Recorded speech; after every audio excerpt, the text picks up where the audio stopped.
নমস্কার বন্ধুরা, Bengali blogger Momita চ্যানেলের পক্ষ থেকে জানাই সবাইকে সুস্বাগতম এবং ভালোবাসা।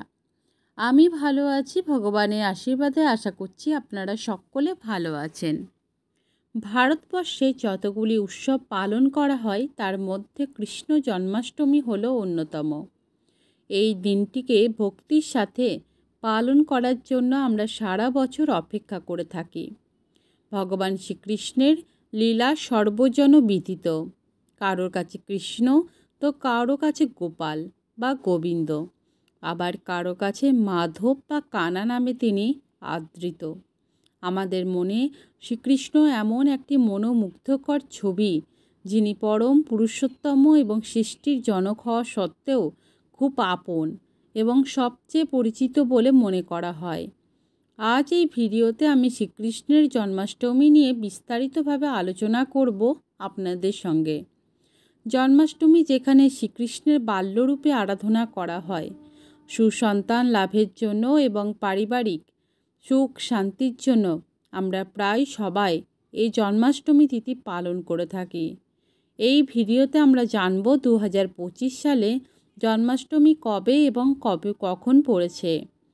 এই দিন শ্রীকৃষ্ণের পূজা আমরা বাড়িতে কিভাবে সম্পূর্ণ করব। শ্রীকৃষ্ণের পূজার উপাচার এবং ভগবানের সন্তুষ্টি বিধানের জন্য জন্মাষ্টমীতে আমাদের কোন কাজগুলি অবশ্যই করা উচিত এবং সর্বোপরি কৃষ্ণ জন্মাষ্টমীর মাহাত্ম্য নিয়ে এই ভিডিওতে আজকে আলোচনা করব। আশা রাখছি এই ভিডিওটা থেকে আপনি অনেক কিছু তথ্য পেয়ে যাবেন। প্রথমেই আপনাদেরকে জানাবো এই বছর অর্থাৎ 2025 সালে জন্মাষ্টমী তিথি কবে এবং কখন পড়েছে। জন্মাষ্টমী তিথি পালিত হবে আগামী 16ই আগস্ট 30শে শ্রাবণ শনিবার দিন। তিথি শুরু হচ্ছে শুক্রবার 15ই আগস্ট রাত্রি 1:18 থেকে, যা থাকবে শনিবার রাত্রি 10:49 পর্যন্ত। এবার জেনে নেওয়া যাক জন্মাষ্টমীর ব্রত কীভাবে পালন করতে হবে। যারা প্রসাদভোজী নন, অর্থাৎ যারা আমিষ আহার গ্রহণ করে থাকেন, তার আগের দিন সংযম পালন করবেন। অবশ্যই নিরামিষ খাদ্য গ্রহণ করবেন। চেষ্টা করবেন জন্মাষ্টমীর সপ্তাহটি আমিষ আহার গ্রহণ না করতে, কারণ জন্মাষ্টমীর পর মঙ্গলবার দিন একাদশী তিথিও শুরু হয়ে যাবে। ব্রতের আগের দিন রাত্রে অন্ন বা রুটি গ্রহণ করে ভালোভাবে দাঁত মেজে নেবেন। জন্মাষ্টমীর দিন নির্জলা ব্রত রাখতে পারলে তা খুবই ভালো। যদি অসুবিধা হয়ে থাকে তাহলে শরবত বা জলপান করেও আপনি এই ব্রত পালন করতে পারবেন। এই ব্রতের পারণ বা ব্রত ভঙ্গ করতে হবে 17ই আগস্ট রবিবার সকাল 6:45 মধ্যে, অর্থাৎ রবিবার সূর্য উদয়ের পরে অন্নপ্রসাদ বা রুটি প্রসাদ গ্রহণ করে এই ব্রত আপনি সম্পূর্ণ করে নিতে পারবেন। জন্মাষ্টমী নিশ্চিত পূজা বা মধ্যরাত্রি 12 ঘটিকায় পূজা সম্পূর্ণ হয়ে যাবার পরেও আপনি চাইলে ফলমূল মিষ্টান্ন ইত্যাদি গ্রহণ করতে পারেন। আর যারা নির্জলা ব্রত রাখবেন তারা শনিবার দিন রাত উপবাস রাখার পরের দিন সূর্যোদয়ের পর পারণ প্রক্রিয়া সম্পূর্ণ করবেন। অনেকেই বলেন যে সংকল্প কখন করতে হবে।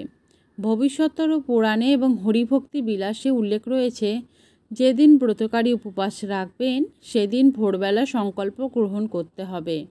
অর্থাৎ শনিবার জন্মাষ্টমীর দিন ভোরবেলা আপনি ব্রতের সংকল্প করে নেবেন। ব্রতের দিন ভোরবেলা স্নান পর্ব সেরে নেবেন।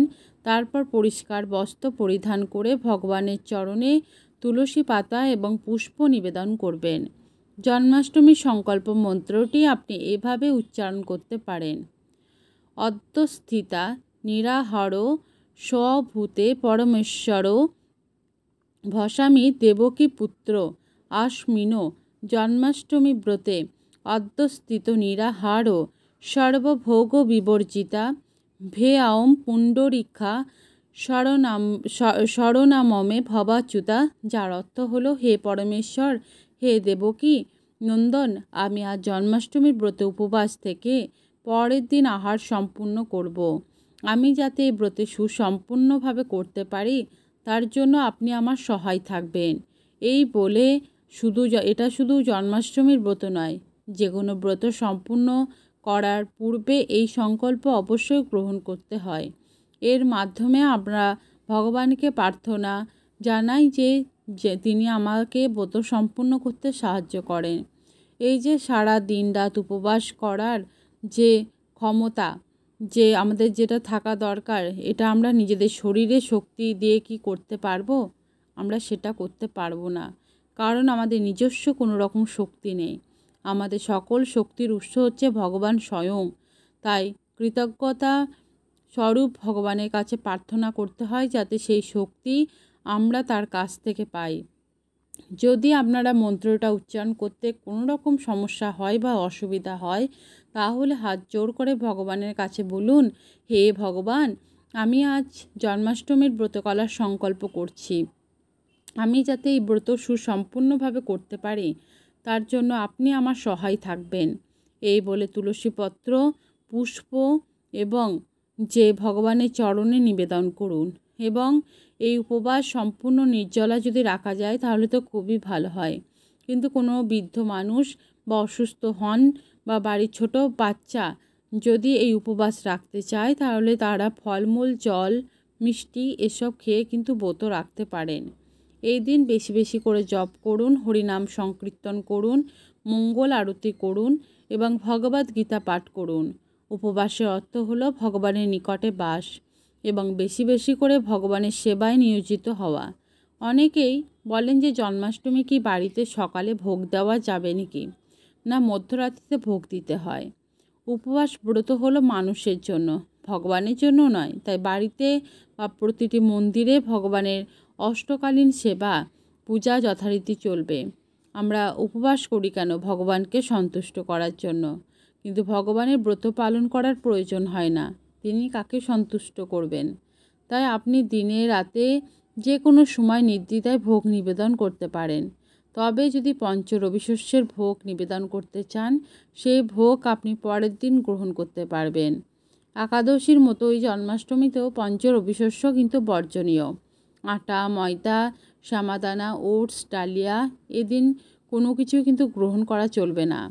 এবার জেনে নেওয়া যাক বাড়িতে জন্মাষ্টমীর ব্রত আমরা কীভাবে পালন করব।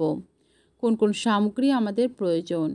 জন্মাষ্টমীর ব্রত পালন উপকরণ হিসেবে ফুল, আতপ চাল, ফল, নৈবেদ্য, তুলসী পাতা, দূর্বা, ধূপ, দীপ এবং নৈবেদ্যের প্রয়োজন হয়। এই দিন উপবাস থেকে এই উপকরণগুলি শ্রীকৃষ্ণের পূজার জন্য সংগ্রহ করে রাখতে হয়। একটি শান্ত এবং কোলাহলমুক্ত স্থান প্রয়োজন।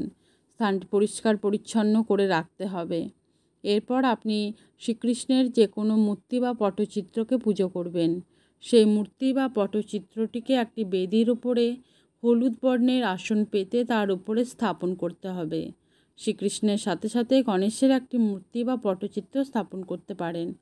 তার পাশে রাখুন প্রদীপ, ধূপ, ধুনো, মিষ্টি, ফল, অন্যান্য খাদ্য সামগ্রী থালায় সাজিয়ে রাখতে হবে। মাথায় রাখবেন গোপালের প্রিয় খাবারগুলির মধ্যে রয়েছে মাখন, মিছরি, ননি, নাড়ু, তালের বড়া, ক্ষীর, রাবড়ি, মালপোয়া ইত্যাদি। এছাড়াও আপনি গোপালের জন্য অন্ন, পিঠে পুলি রান্না করে ভোগ নিবেদন করে সাজিয়ে দিতে পারেন। প্রথমেই শ্রী গণেশের পূজা করতে হবে। ওম গণেশায় নমঃ এই মন্ত্র উচ্চারণ করে গণেশকে ফুল এবং অর্ঘ্য নিবেদন করুন। এরপর কিছুক্ষণ ধ্যান করুন যাতে মন শান্ত থাকে। এরপর প্রদীপ, ধূপ জ্বালিয়ে শ্রীকৃষ্ণের সামনে প্রার্থনা করুন, ওম নমঃ ভগবতে বাসুদেবায় নমঃ। এই মন্ত্র উচ্চারণ করতে করতে ফুল এবং তুলসী পাতা ভগবানের চরণে নিবেদন করুন। শ্রীকৃষ্ণের পূজার সময় শঙ্খধ্বনি, ঘণ্টা অবশ্যই বাজাবেন। এরপর ফল, মিষ্টি, অন্যান্য খাদ্য অর্পণ করতে হবে।